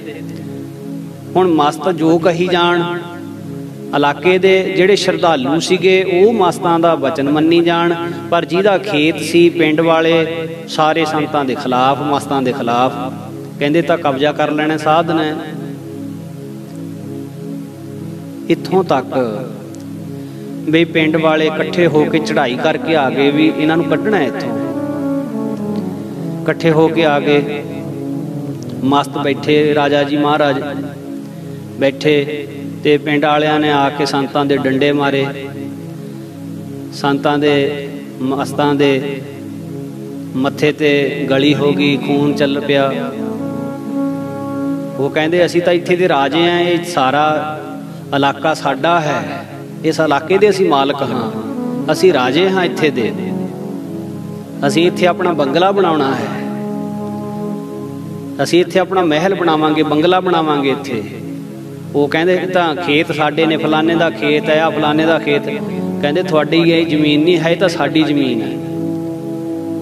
ਗੱਲ ਕੋਰਟ ਕਚਹਿਰੀਆਂ ਤੱਕ ਚਲੀ ਗਈ। ਜਿਸ ਵੇਲੇ ਹੁਣ ਅਫਸਰ ਲੋਕਾਂ ਦੇ ਧਿਆਨ ਵਿੱਚ ਇਹ ਗੱਲ ਆਈ, ਜੱਜ ਬੈਠਿਆ, ਮਸਤਾਂ ਵੱਲੋਂ ਵੀ ਸੇਵਾਦਾਰ ਹਾਜ਼ਰ ਹੋਏ, ਪੁੱਛਿਆ ਇਹ ਗੱਲ ਕੀ ਹੈ? ਆਖੇ ਮਸਤ ਆਹ ਗੱਲ ਕਹਿੰਦੇ ਵੀ ਇਹ ਇਲਾਕਾ ਸਾਡਾ ਹੈ। ਮਸਤਾਂ ਨੂੰ ਕਹੋ ਵੀ ਸਾਬਤ ਕਰਨੇ ਇਲਾਕਾ ਉਹਨਾਂ ਦਾ। ਮਸਤਾਂ ਨੂੰ ਕਿਹਾ ਦੱਸੋ ਜੀ। ਉਹ ਕਹਿੰਦੇ ਮਾਲ ਮਹਿਕਮੇ ਦਾ ਰਿਕਾਰਡ ਕਢਾ ਕੇ ਦੇਖੋ। ਮਾਲ ਮਹਿਕਮੇ ਦਾ ਰਿਕਾਰਡ ਕਢਾਇਆ, ਸੁੱਜੋਂ ਪਿੰਡ ਦਾ ਜਿੰਨਾ ਰਕਬਾ ਸੀ ਉਹ ਸਾਰਾ ਮਸਤਾਂ ਦੇ ਨਾਮ ਨਿਕਲਿਆ। ਮਾਲ ਮਹਿਕਮੇ ਦੇ ਰਿਕਾਰਡ ਦੇ ਵਿੱਚ ਕਿਸੇ ਦੀ ਮਲਕੀਅਤ ਨਹੀਂ ਸੀ, ਉਹ ਜ਼ਮੀਨ ਮਸਤਾਂ ਦੇ ਨਾਮ ਨਿਕਲੀ ਹੋਈ। ਅੱਜ ਵੀ ਉੱਥੇ ਉਹ ਬੰਗਲਾ ਸਾਹਿਬ ਗੁਰਦੁਆਰਾ ਬਹੁਤ ਸੁੰਦਰ ਬਣਿਆ ਹੋਇਆ, ਸਾਰਾ ਇਲਾਕਾ ਉੱਥੇ ਸ਼ਰਧਾ ਦੇ ਨਾਲ ਨਮਸਕਾਰਾਂ ਕਰਦਾ, ਬਹੁਤ ਸੁੰਦਰ ਗੁਰਦੁਆਰਾ ਸਾਹਿਬ ਬਣਿਆ ਹੋਇਆ ਹੈ, ਸ਼ਰਧਾ ਦੇ ਨਾਲ ਸੰਗਤਾਂ ਆਉਂਦੀਆਂ। ਉਸ ਦਿਨ ਤੋਂ ਬਾਅਦ ਫਿਰ ਉਹਨਾਂ ਨੂੰ ਮਸਤਾਂ ਨੂੰ ਰਾਜਾ ਸਾਹਿਬ ਕਹਿਣ ਲੱਗ ਪਏ ਸੀ ਸਾਰੇ, ਰਾਜਾ ਜੀ ਕਹਿੰਦੇ ਸੀ ਸਾਰੇ, ਤੇ ਆਪਣੀ ਮੌਜ ਦੇ ਵਿੱਚ ਹੀ ਰਹਿੰਦੇ ਸੀ। ਉਹ ਜੋ ਕਿਸੇ ਨੂੰ ਵਚਨ ਕਹਿਤਾ ਪੂਰਾ ਹੋ ਜਾਂਦਾ ਸੀ ਉਸੇ ਵੇਲੇ। ਉਹਨਾਂ ਨਾਲ ਵੀ ਸੰਤ ਬਾਬਾ ਜਵਾਲਾ ਸਿੰਘ ਜੀ ਮਹਾਰਾਜ ਦਾ ਬਹੁਤ ਪਿਆਰ ਸੀ, ਬਹੁਤ ਪ੍ਰੇਮ ਸੀ ਉਹਨਾਂ ਨਾਲ। ਇੱਕ ਕਾਲਰੇ ਸਰਦਾਰ ਜਰਨੈਲ ਸਿੰਘ ਦੇ ਖੂਹ ਤੇ ਬਾਬਾ ਫੱਤੂ ਜੀ ਰਹਿੰਦੇ ਸੀ ਮਸਤ, ਉਹਨਾਂ ਨਾਲ ਵੀ ਪ੍ਰੇਮ ਸੀ। ਸੋ ਇਸ ਪ੍ਰਕਾਰ ਮਸਤ ਭਗਤ ਸਿੰਘ ਜੀ ਨਾਲ ਬਹੁਤ ਪਿਆਰ ਸੀ। ਬਾਬਾ ਭਾਜਾ ਸਿੰਘ ਜੀ ਆਨੰਦਪੁਰੀਏ, ਉਹਨਾਂ ਨਾਲ ਬੜਾ ਪਿਆਰ ਸੀ। ਇੱਕ ਅੰਬਾਲੇ ਜੀਟੀ ਰੋਡ ਦੇ ਨੇੜੇ ਰਹਿੰਦੇ ਸੀ ਮਸਤ, ਉਹ ਵੀ ਅਗੰਮਪੁਰੇ ਦੇ ਵਾਸੀ ਸੀ। ਜੰਡਿਆਲੇ ਲਾਗੇ ਇੱਕ ਮਸਤ ਰਹਿੰਦੇ ਸੀ ਮਹਾਂਪੁਰਸ਼, ਉਹਨਾਂ ਨਾਲ ਬੜਾ। ਡਮੇਲੀ ਵਿੱਚ ਮਸਤ ਗਿਆਨ ਚੰਦ ਜੀ ਮਹਾਰਾਜ, ਜਿਨ੍ਹਾਂ ਦੇ ਕਹੇ ਤੇ ਸੰਤ ਬਾਬਾ ਜਵਾਲਾ ਸਿੰਘ ਜੀ ਨੇ ਆਪਣਾ ਸਰੀਰ ਹੀ ਡਮੇਲੀ ਛੱਡਿਆ ਸੀ, ਉਹਨਾਂ ਨਾਲ ਬੜਾ ਪਿਆਰ ਸੀ। ਹਰ ਸਮੇਂ 5-7 ਮਸਤ ਸੰਤਾਂ ਦੇ ਕੋਲ ਹੀ ਰਹਿੰਦੇ ਸੀ। ਪਟਨੇ ਸਾਹਿਬ ਦੇ ਲਾਗੇ ਬਿਹਾਰ ਦੇ ਵਿੱਚ ਰਾਜਗਿਰੀ ਨਾਮ ਦਾ ਇੱਕ ਛੋਟਾ ਜਿਹਾ ਕਸਬਾ ਪੈਂਦਾ, ਉੱਥੇ ਇੱਕ ਮਸਤ ਸੀ ਮਹਾਂਪੁਰਸ਼, ਕਈ ਵਾਰੀ ਉਹਨਾਂ ਨੂੰ ਮਿਲਣ ਚਲੇ ਜਾਂਦੇ ਸੀ ਬਿਹਾਰ ਵਿੱਚ। ਇਹਨਾਂ ਸਾਰੇ ਮਸਤਾਂ ਨਾਲ ਪਿਆਰ ਸੀ। ਪਰ ਹਰਖੋਵਾਲ ਸਾਹਿਬ ਤੋਂ ਸਿਰਫ 2 ਮੀਲ ਤੇ ਹਰਮੋਇਆ ਪਿੰਡ ਸੀ। ਹਰਮੋਇਆ ਪਿੰਡ ਦੇ ਵਿੱਚ ਇੱਕ ਫਕੀਰ ਮਸਤ ਰਹਿੰਦੇ ਸੀ, ਜਿਨ੍ਹਾਂ ਦਾ ਨਾਮ ਹਸਨ ਮੁਹੰਮਦ ਸੀ। ਨਗਨ ਰਹਿੰਦੇ ਸੀ, ਦਿਗੰਬਰ ਉਹ ਵੀ ਰਹਿੰਦੇ ਸੀ, ਪਰ ਮਹਾਰਾਜ ਉਹਨਾਂ ਨੂੰ ਨਹੀਂ ਸੀ ਕਦੇ ਮਿਲਦੇ।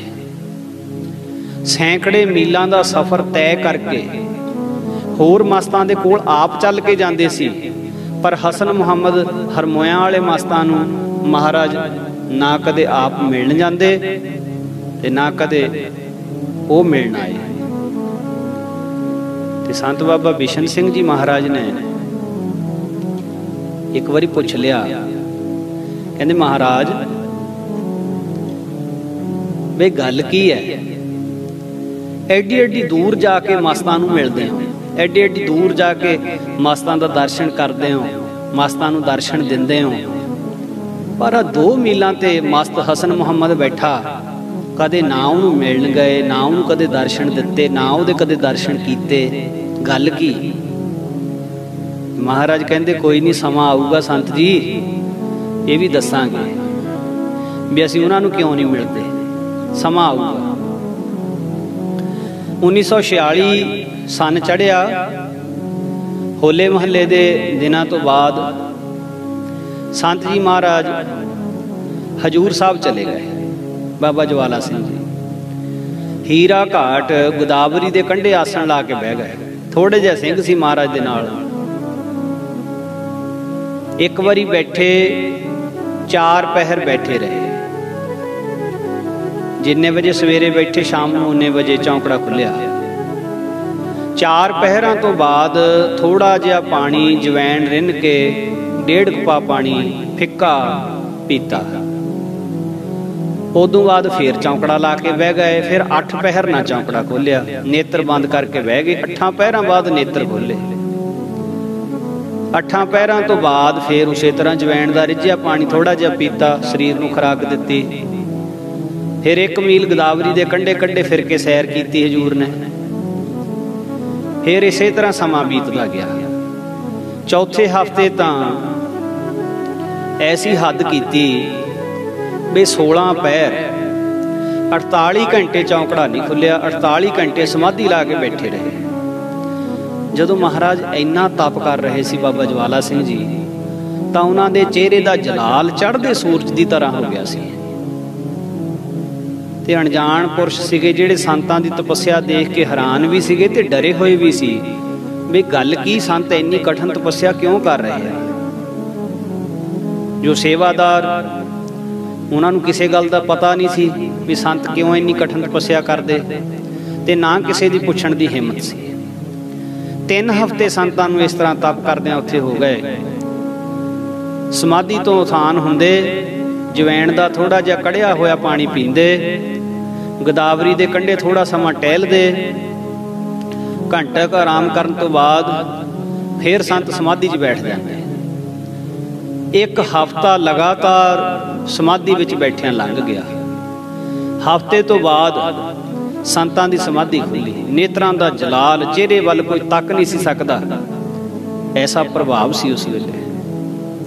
इन्नी कठिन तपस्या, कोई गलबात नहीं सी कर सकदा, पुछ नहीं सी सकदा कोई भी महाराज गल की है।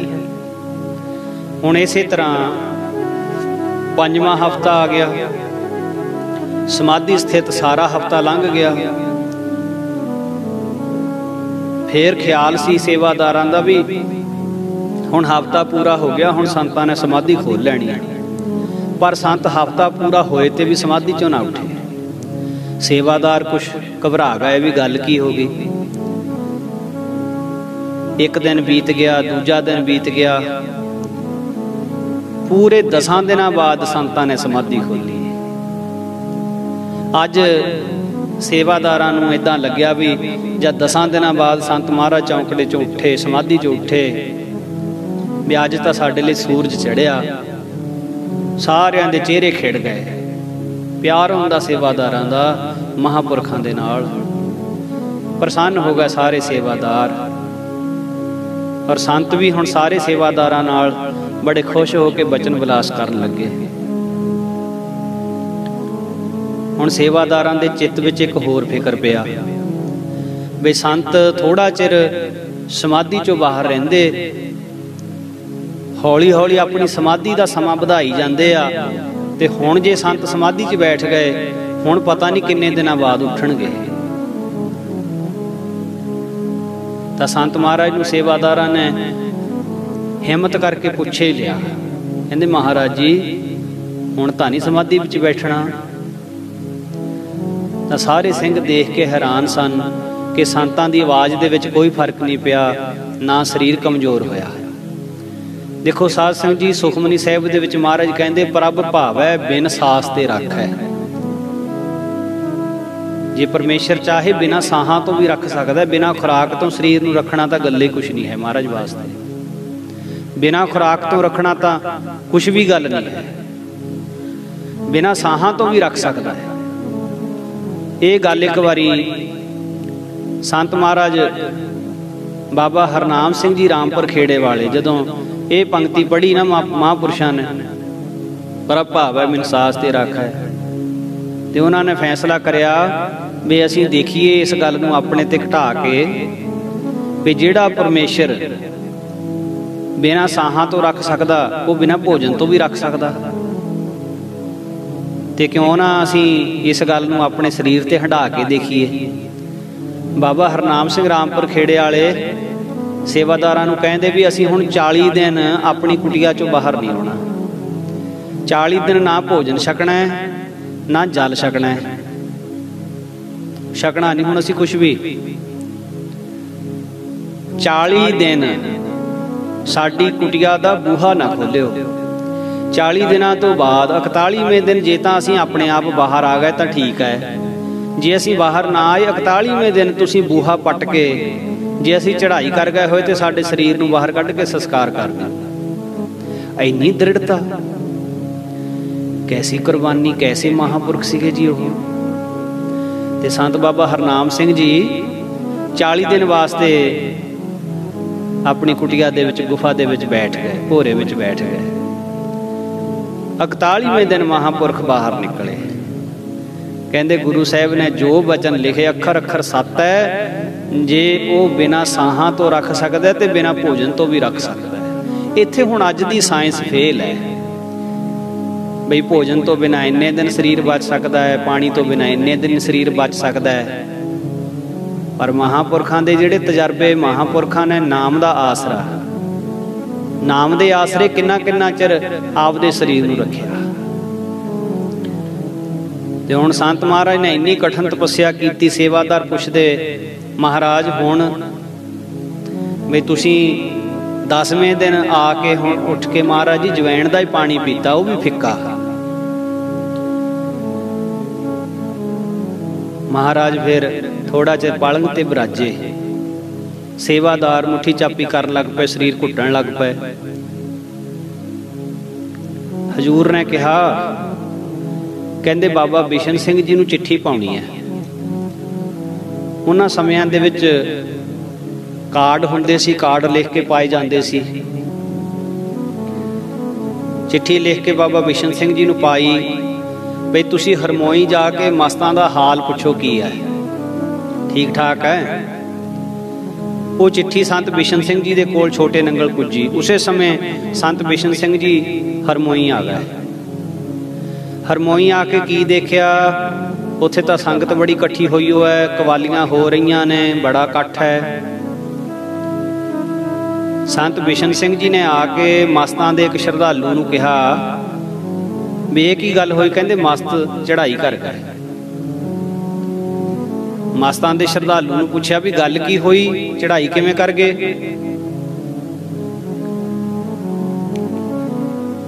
ते ओ कहण लगे,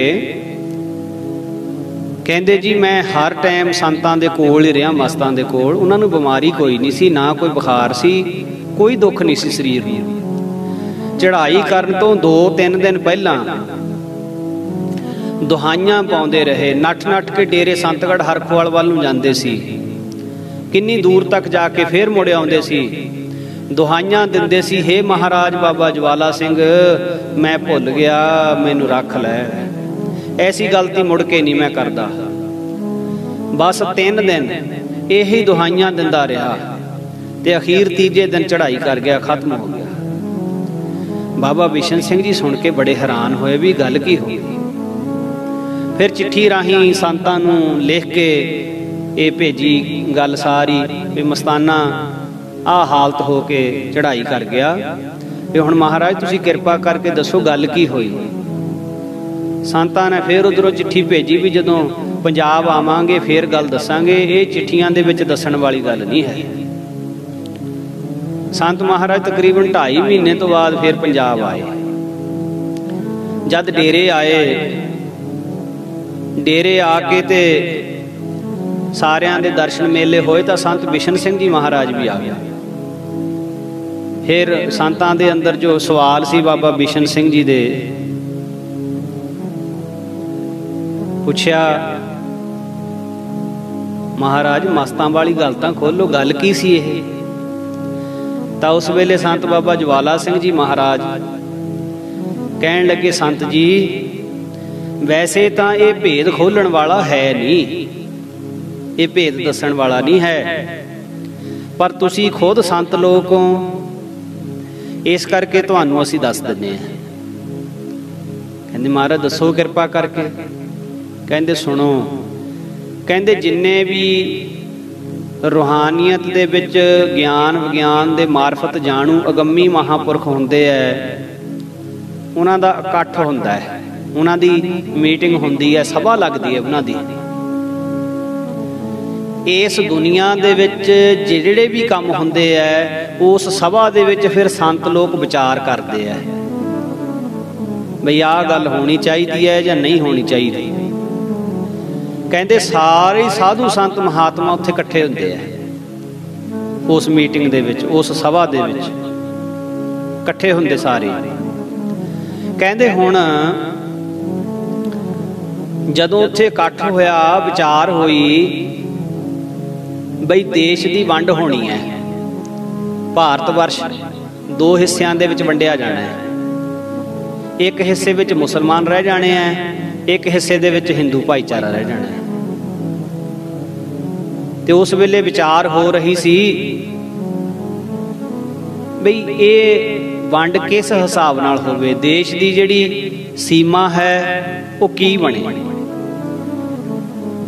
ਕਹਿੰਦੇ ਉਸ ਵੇਲੇ ਇਹਨਾਂ ਨੇ ਹਰਮੋਇਆਂ ਵਾਲੇ ਮਸਤਾਂ ਨੇ ਕਿਹਾ ਵੀ ਦੇਸ਼ ਦੀ ਪਾਕਿਸਤਾਨ ਦੀ ਜਿਹੜੀ ਹੱਦ ਹੈ ਉਹ ਜਮਨਾ ਦਰਿਆ ਬਣਨੀ ਚਾਹੀਦੀ ਹੈ, ਜਮਨਾ ਤੱਕ ਪਾਕਿਸਤਾਨ ਬਣਨਾ ਚਾਹੀਦਾ, ਦਿੱਲੀ ਤੱਕ ਐਡਾ ਵੱਡਾ ਪਾਕਿਸਤਾਨ ਬਣਨਾ ਚਾਹੀਦਾ ਹੈ।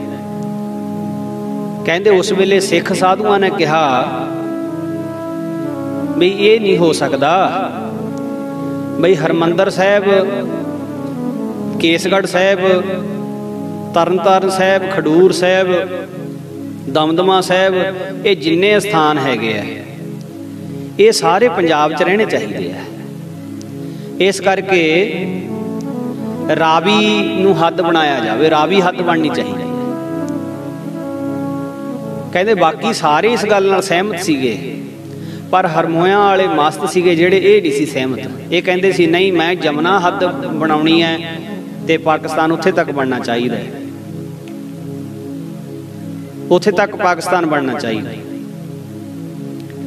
ਤੇ ਸਾਧ ਸੰਗਤ, ਸੰਤ ਮਹਾਰਾਜ ਕਹਿੰਦੇ ਇਹ ਮਸਲਾ ਨਿਰੰਕਾਰ ਪਰਮੇਸ਼ਰ ਦੇ ਸਨਮੁਖ ਪੇਸ਼ ਹੋਇਆ।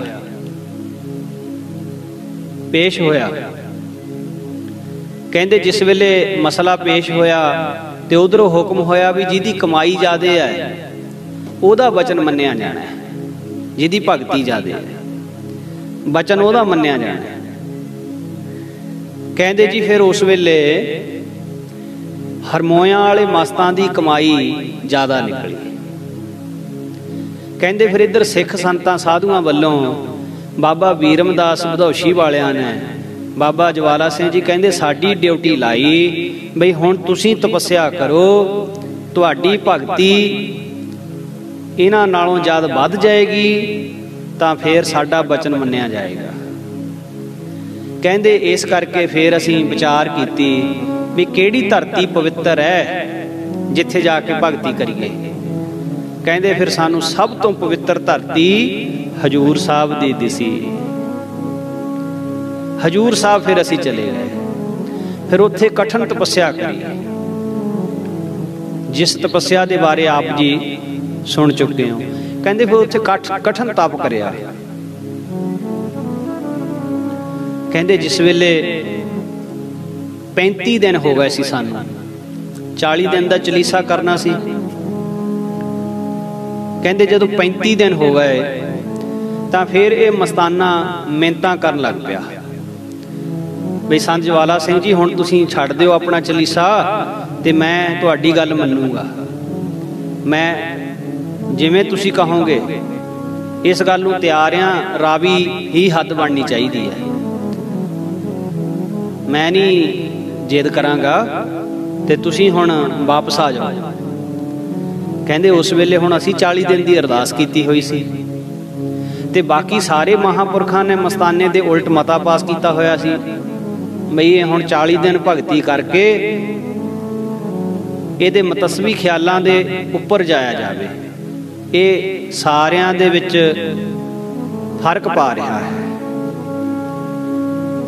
कहंदे इस मस्ताने ने 3 वारी डेरे संतगढ़ अग भी लाई, अपनी शक्ति दे नाल अग भी लाई, पर कहंदे गुरु महाराज ने किरपा की, कोई नुकसान नहीं होण दिता डेरे का। ये मतसवी ख्यालां दा सी। कहंदे तुसीं सानूं पुछदे हुंदे सी ना भी एडी एडी दूर जाके होर मस्तां नूं मिलदे हो, आ 2 मीलां ते हरमोयां दा मस्त बैठा, इहनूं कदे मिले नहीं। कहंदे सिर्फ इसे करके नहीं सी असीं इहनूं मिलदे, इहदे मन दे विच धर्मां दा वितकरा सी। असीं सिर्फ उन्हां साधुआं नूं मिलदे सी जिहड़े एक रब दे आशिक होण, जिहड़े एक रब नूं मनण वाले होण, जिन्हां दे मन विच किसे दे धर्म प्रति कोई ईरखा ना होवे, जिन्हां दी समदृष्टि होवे। समदृष्टि वालियां नूं असीं मिलदे सी। कहंदे जदों साडे फिर 35 दिन होए, कमाई उपर हो गई ते कहंदे मिन्नतां करन लग पिया बई हुण तुसीं वापस आ जाओ, वापस आ जाओ। ते उस वेले कहंदे फिर हुण 40 दिन तां पूरे कीतियां बिना अरदास तो पिछे किवें हट सकदे सी। कहंदे फिर 37वां 38वां दिन जदों होया, 3 दिन ये डेरे संतगढ़ वाल नूं दौड़ दौड़ के आउंदा सी, उच्ची उच्ची पुकारदा सी, सानूं कहंदे हजूर साहब सुणदा हुंदा सी। जदों ये रौला पापा कहंदा सी भी हे बाबा ज्वाला सिंह मैनूं बख्श लै, पर कहंदे हुण कुछ नहीं सी हो सकदा, हुण निरंकार दा हुक्म वरत चुका सी ते ओह इसे तरह होनी सी। फिर अखीर कहंदे 38वें दिन ये चढ़ाई कर गया ते असीं अपना चलीसा पूरा करके गुरु महाराज दीआं खुशियां लैके वापस आए।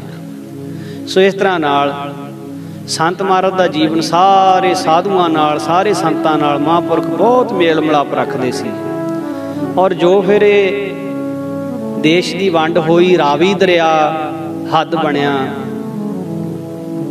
ते ये महापुरख बाबा ज्वाला सिंह जी की तपस्या करके होया, नहीं तो जमुना दरिया दिल्ली तक पाकिस्तान बनना सी, ये पास हो चुकिया सी।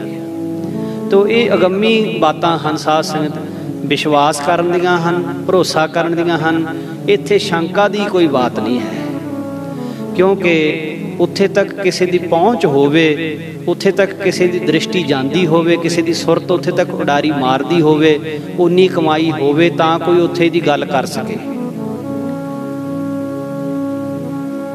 इन्नी कमाई ना कोई करे ते ना किसी नूं उत्थे दी गल समझ लगे। जिस तरह छोटी जमात का विद्यार्थी वड्डी जमात के सिलेबस नूं समझ नहीं सकता, ये जिहड़ियां गल्लां ने ये बहुत उच्ची जमात दीयां गल्लां ने, बहुत उच्ची जमात दीयां। साधु संत महात्मा महापुरुष जां कमाइयां वाले गुरसिख, बंदगी वाले गुरसिख, जां फिर वो गुरमुख जिन्हां दे पल्ले शरधा है, जिन्हां दे पल्ले यकीन है, वो इन्हां गल्लां नूं समझ सकदे है। हरेक दे समझ विच आउण वालियां ये गल्लां नहीं। किसी भी गल नूं कट देना तो बहुत सौखा हुंदा है, इदां नहीं जी हो सकता। हाँ जी नहीं हो सकता, क्यों? साडी अपनी सुरत उत्थे तक जाती नहीं, तो असीं तो यही कहना भी हो ही नहीं सकता इदां। पर जिन्हां दी सुरत उस अगम्मी खेड नूं जाणदी, उन्हां नूं पता है भी ये सच्चे बचन हैं। सो गुरु किरपा करे, आओ अज दी इतनी हाज़री समा प्रवान करियो जी। हजूर महाराज दी पावन इस विचारधारा नूं वचनां दी सांझ पाउंदिआं, महापुरखां दे जीवन दी सांझ पाउंदिआं ਹੋਈਆਂ ਬੇਅੰਤ ਭੁੱਲਾਂ ਦੀ ਮੁਆਫੀ ਬਖਸ਼ਿਓ। ਦੋਵੇਂ ਹੱਥ ਜੋੜ ਕੇ ਸੱਚੇ ਪਾਤਸ਼ਾਹ ਨੂੰ ਸੀਸ ਝੁਕਾਓ, ਗੱਜ ਕੇ ਫਤਿਹ ਬੁਲਾਓ। ਆਖੋ ਜੀ ਵਾਹਿਗੁਰੂ ਜੀ ਕਾ ਖਾਲਸਾ, ਵਾਹਿਗੁਰੂ ਜੀ ਕੀ ਫਤਿਹ।